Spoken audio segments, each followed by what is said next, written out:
Welcome to the Emerging Minds Families Podcast. Hi, I'm Alicia Ranford and you're listening to an Emerging Minds Families Podcast. In today's podcast, we'll be touching on themes of domestic violence, so please, if you feel this will be upsetting to you, perhaps give this episode a miss and join us next fortnight, or you can find resources for support in our show notes. Before we start the conversation today, we'd like to pay respects to the traditional custodians of the land on which this podcast is recorded, the Kaurna people of the Adelaide Plains. We also pay respect to all Aboriginal and Torres Strait Islander peoples, their ancestors and elders past, present and emerging from the different First Nations across Australia. Even when we really care about each other, feeling or remaining connected with our families can be hard sometimes. This can be especially true if a family is experiencing violence or has intergenerational trauma. It can also be a challenge to maintain this feeling of connection if you're struggling financially or don't have access to a supportive community, affordable childcare or safe and secure housing. And when one member of the family is going through these difficult times, it can mean all members of the family share this experience in one way or another. For lots of reasons, the connections we form in our lives can break down, and then we want to find our way back to the closeness we had before. But this is not always easy or straightforward.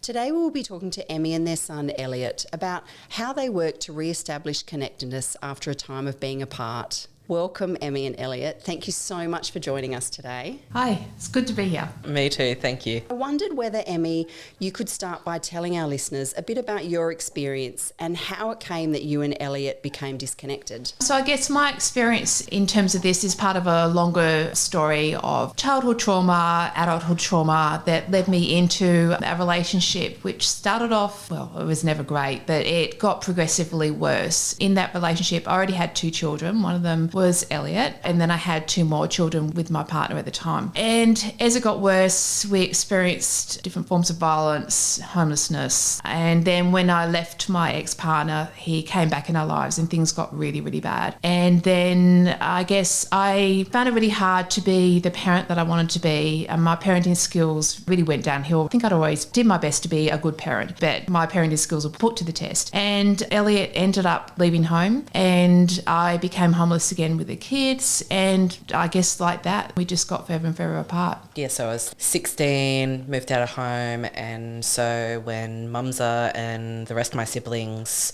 were homeless again, I already had my own place in New South Wales where we were living at the time. Then they all moved down to South Australia and I abstayed, so the degree of separation got further. Dad was still sort of in, sort of out, and I didn't really want anything to do with him at all. I just wanted him out of my life permanently, and if that meant leaving everyone else behind, including like my younger siblings, then I was willing to do that. I was in that mindset of I will do anything possible just to leave and leave it all behind me. So what I'm hearing from you, Elliot, is that actually it was a protective mechanism for you. Definitely. And even though I didn't see it at the time, that separation was completely necessary. I think if we didn't have that separation, me and Mumsa wouldn't have the same relationship that we have now. We needed that time apart to be able to heal. We couldn't heal together, we had to heal apart. And at the time when you actually left, I think we'd moved, just before the separation, I'd left my ex, things had got really, really bad when he came back in my life and did a huge amount of damage. So that was the first period of homelessness and that was really traumatic. So at the time when Elliot actually left, we'd gone from, I think, our 3rd refuge, because we got shunted around a lot of refuges, and we're in a transitional house, and really that was a point when things for me should have been improving, but I was actually really, really bad. I remember I used to have these terrible rage fits. They were bad. It would have been, Elliot was already suffering with trauma, and it would have been terrifying for all of the kids, but especially Elliot. And I was in a really bad place. And also my ex had once again come back into our lives. We had an AVO, a family order against Dad at the time, but it made no difference. No. He was in our lives. Yeah. And so he was not meant to be in our lives, but he was. So there was nothing that I could do to keep him out of our lives. Yeah. There literally wasn't. Yeah. And so if we move forward from that, as you move through this time, what was the point where you recognised that you wanted to reconnect? I think a lot of it was time and healing. I don't think there's space for things like reconnection when you're still so deep in trauma. When I was so deep in trauma, I had space for pretty much nothing but surviving. And when you can only survive, there's not a lot of space to do anything else. And reconnection does take a bit of mental and emotional space. A lot of energy as well. A lot of energy, yeah. Even though it's small steps, it does take a lot of energy. And so I think it was just time, and we've always had a huge bond. I know for me, it was as I got older and I had more space for myself, a lot of therapy, so much therapy. And all of a sudden I just realised I kind of miss my family a bit. I wanted to know how they were doing. I knew Mumsa was in South Australia. I didn't know where. I wasn't really keeping track. It was just like this little tick at the back of my mind. I wonder how they're going. And then it just grew. So it wasn't one specific key moment. One of the key things was when Mumsa was stable and able to be a parent again, I was actually able to see them as a parent and see them as the parent that I needed. I was able to be the child again instead of an adult who was taking care of another adult sort of thing. I was able to have that parent-child relationship again, and it was something that I needed, and I don't think I would have been able to have that reconnection if that wasn't there. The reconnection needed to be as a parent and a child, not as two adult family members coming back together. Yeah, that's so true. And that's always been really important for me. I guess because of my own history of trauma and childhood dysfunction, it's always been really important for there to be clear boundaries that I'm the parent and my children are my children. Then Elliot and I are great friends now, but that's never going to change. I'm a parent first and Elliot's my child first, and then other things happen after that. And it is something I am so grateful because I know that I can talk to Mumsa about these small things or things that I'm interested, and we can make jokes and we can catch up and have coffee and do all these things as like typical friend or like a family member. But I also know that when I am struggling and when I need Mumsa as my parent, not as my friend, they will always be there. I've had times where I've been really lost that I've needed Mumsa as a parent, and they've been there for that, and I know that I can trust them to fill that role for me. And especially now that I am a parent now with a 5-year-old, I can ask them about things and they can be my parent to help me parent my child. And it's a really, really beautiful bond and relationship that I wouldn't have any other way. And a real credit to both of you that through everything that you've experienced together, this is the relationship that you have now. Yeah, it's true. I'm really grateful for that. When you're a parent and you're really in that thick of trauma, you're not able to be a parent, really. So I know my mum, the way she dealt with trauma was she just wasn't there. Like, she literally disappeared. And then for me, when I was thick in trauma, I was either not there emotionally and physically too sometimes, or I was the child and the children had to parent me. And those roles get thrown up when you're thick in trauma. So it's good to be able to come to the other side of that and take up our roles again. Exactly. And it's something that took a long time. And proper effort too. Yeah, on both ends actually. As much as you might think the parent has to do all the hard work, it is hard work for the parent. And I can recognise that Mumsa devoted a huge amount of effort towards healing and a lot of energy towards repairing. It was something that I also had to devote a lot of effort. I also had to make sure that I respected their boundaries while also being mindful of my own, and also recognising my own limits and not pushing myself and trusting them to take care of my own limits. I had to be accountable for my own actions, as well as trusting that they be accountable, as well as trusting that they be accountable for theirs. Yeah, accountability is vital. I think always being accountable for your actions, and that means recognising that you're not going to get it right all the time. Yeah. And definitely there's times, even when I've done a lot of therapy and a lot of healing, that I've slipped up and I've not been the parent that I want to be, and that's okay. Life is an evolving process, so being accountable for that and recognising that and making amends and saying, hey, I'm sorry I did that. And also recognising that the past happened. There's things that I did as a parent that I wish I hadn't have done, but I can't change that either. But what I can do is be the best parent I can be now. I try and be the best parent I can be now. And that's ongoing. And that's like something, it's almost like you wake up in the morning and say, okay, well, I do say in the mornings I want to be the best version of myself I can be, but a part of that is being the best parent I can be, because I'm never not going to be a parent. 25 plus years ago, it happened that I was a parent. Yeah. I never thought I was going to be a parent, and it happened. So you can't take that away. Yeah. It's something that just sticks with you. It's a lifelong journey. It's a lifelong journey. Yeah. You can't wake up one day and say, oh, today I'm not going to be a parent. I'm just going to take a break. It doesn't happen, but that's okay. And when you both felt you were at a point where you wanted to have that relationship again, what were some of the steps you took to reconnect? Really simple messages. Yeah. Just little things. Yeah, really small things. Actually, I'm pretty sure it started off with Mumsa sending a photo of their new dog, Fifi. I didn't want to push things. I really respected that this had to happen in the space that was right for Elliot. I mean, if it was up to me, I'd have Elliot living next door in a heartbeat, but I knew that wasn't going to work for either of us. So it had to happen at a pace that was right for both of us. Yeah. I think I also knew that I wasn't ready to jump straight back into things. So just like really small things were really good. Just little things that I got tickets to a basketball game and I sent them a photo. They took a photo of a really nice bridge near their place, a train bridge, and sent it to me. And it's just these very, very small things, just like small snippets of each other's lives. And eventually it just progresses naturally. It becomes a natural reconnect. And I guess what we're doing is allowing that trust to regrow. Exactly, yeah. It had to grow organically. Obviously, you had to take the first step, but once that small step is in place, it's almost like planting a seed in a way. It takes a lot of time, but it grows. Yeah. And with the right foundations. Yeah. I'm so grateful that, for one, we were both able to do our own healing in our own time, and that we were able to reconnect with those good foundations. That was a real blessing for us that it happened that way. And so it sounds like it was building on those small steps, starting out with small messages, and then did it progress to wanting to see each other? Yeah. I remember the first time that Elliot visited us in South Australia. We met at the airport.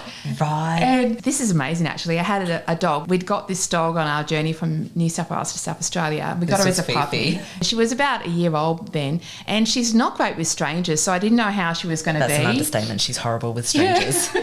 Absolutely monster. So she's overprotective. So we met at the airport and I had Fifi. Fifi ran up and straight away connected with Elliot. It was incredible.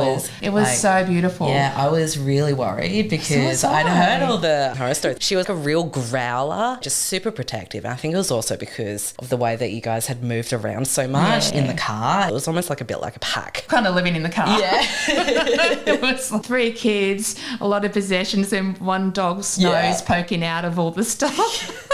And she just ran up to me. I was ready to be all calm and slowly introduce myself. And she just ran up, sniffed me, was a little bit wary, and then just jumped up and started licking me. And it was so beautiful. And then they do, I know. Yeah, it was incredible. And then we all ran up and hugged and started crying. It was really beautiful. I was really worried, but it was just really beautiful. Yeah. And it's a really beautiful memory, actually. Saying that, though, we only did it for a short amount of time. I stayed there for about 4 days, took the plane back, and then I don't think I actually visited for at least another 6 months. Yeah, it was probably longer. It was a long... Well, I think it was about a year. So taking it slow, definitely was very important. Slow. We definitely couldn't rush it. You had to let things build up again. Yeah. Well, for me, it was really important to acknowledge my role in the past. Yeah. Because it's like the elephant in the room. That was really important for me moving forward, because the past is painful. And I know not all of it was my fault, but some of it was. And none of it was Elliot's fault because he was a kid. So it was really important for me to lay that out and to take it out of the dark and into the open. Once I saw that you had admitted the things that you had done wrong, it was like something had lifted, and then all of a sudden I was able to reflect and realise that, I had also messed up a little bit. And of course I was a child, but there were things that I'd said and things that I'd done, and it's that sort of thing that once your parent takes the step to acknowledge, all of a sudden I feel safer in acknowledging my own wrongs. I guess it's about being authentic, isn't it? Authentic and honest. And were there barriers that got in the way at times of reconnecting? We can't spend a lot of time together. No.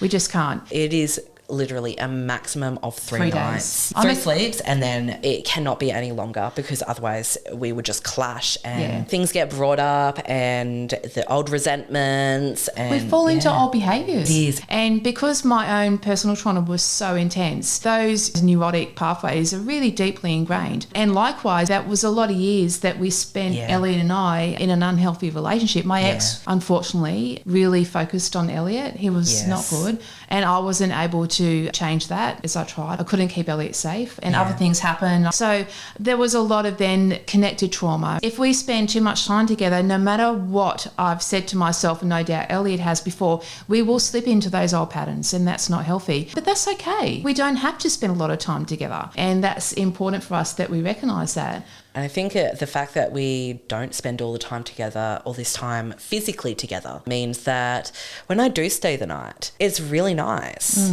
What a strength that you both recognise the limitations in your relationship now. So the positives and the limitations in your relationship now. Absolutely. Yeah. I mean, it's not all golden sunshine. Emi, when we spoke, you told me a lovely story about one of the barriers being that you hadn't always known how to show your kids love. Yes, absolutely. Again, because of my own trauma, I never thought I was going to be a parent. And one of the reasons that I had no desire to be a parent was because I have really bad trauma history. But here I am, a parent of 4 kids. So And also a pretty good parent these days. Oh, thank you.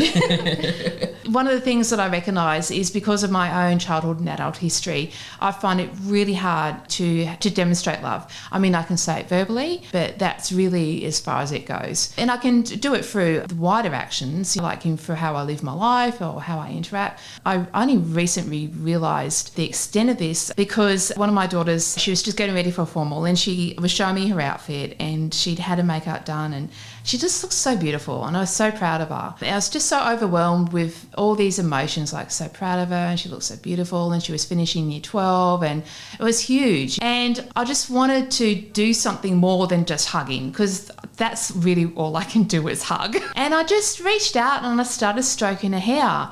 And it just felt so uncomfortable. Such a simple thing as stroking her hair. And I thought, I want to do this. I want to stroke my child's hair to show her that I think she's beautiful and I love her. And it was really, really hard. Obviously, I've known that I can't demonstrate love, but that moment really brought home, so I'm getting a bit emotional because it's just so big. Just how hard it is for me to do a simple thing like stroke a child's hair. What does that mean as a parent? I mean, the other thing is, growing up, we always knew that you loved us. I wanted to tell the kids every day, at least once a day, that I love them.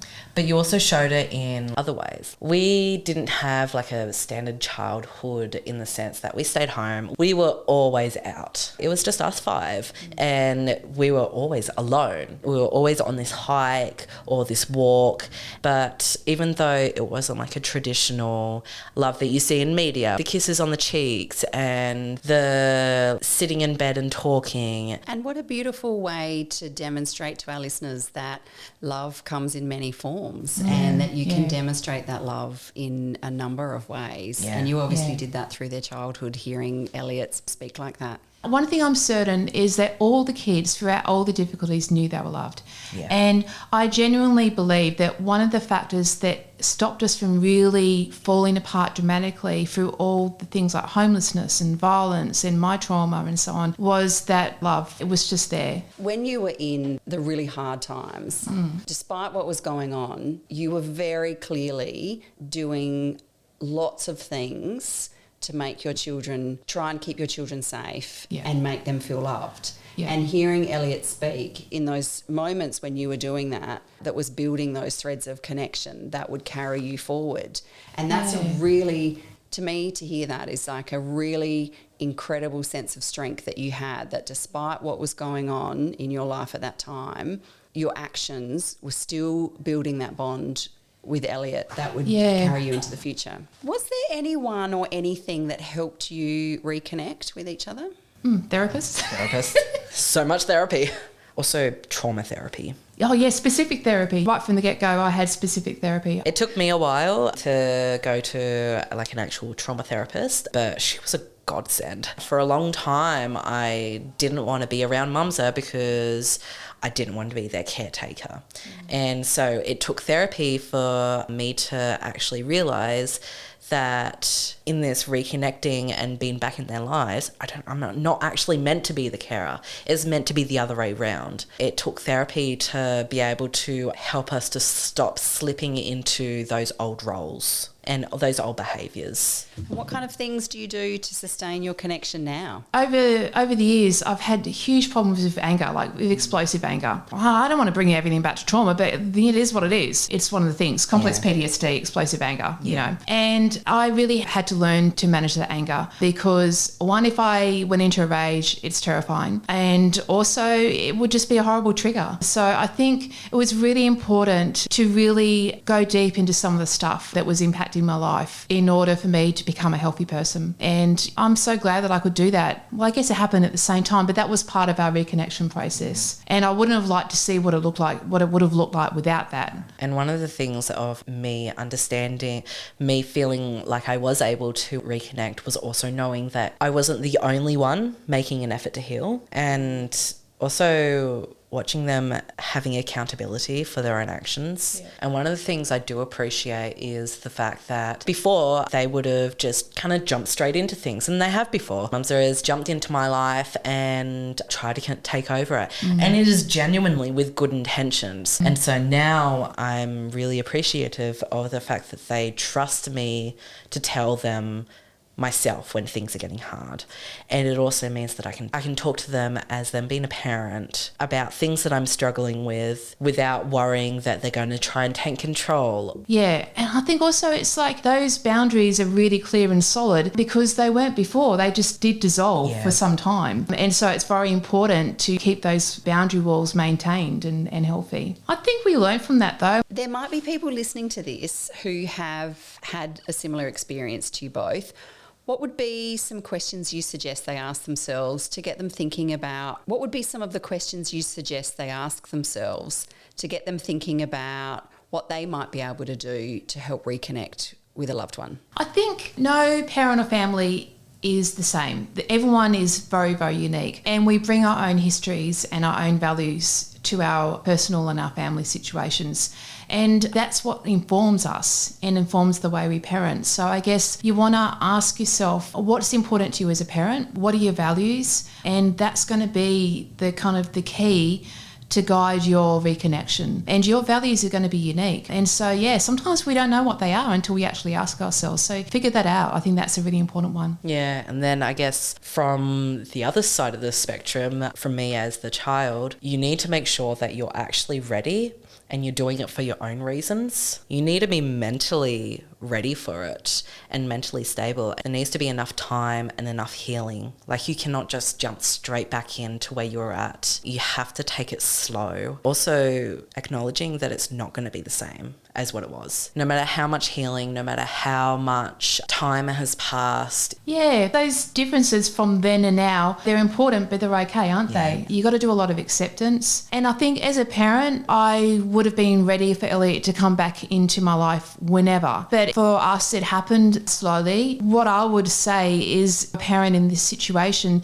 yes, be always ready. You know, you've always got to have your door open. But if you're not actually physically, emotionally, mentally ready, try and have some things in place so that you can kind of go easy and recognise that you might not be physically, mentally, emotionally ready if you can, because it's hard. Also, make sure that things are safe, and if they're not, maybe that is the one time when you have your door closed. I think at the end of the day, even if things mess up, if you just have the want to continue to reconnect, it'll be okay. And that's where those values come in. Like, if one of your values is to be a parent who's present and there for your kids through the thick and thin, then that's going to be the thing that's going to guide you when things are hard. For people listening today, if they take away nothing else, what would you want them to take away from hearing your conversation and stories? Don't give up. Keep trying. It's worth it. It might take a long time, but it's worth it. You don't have to jump into it.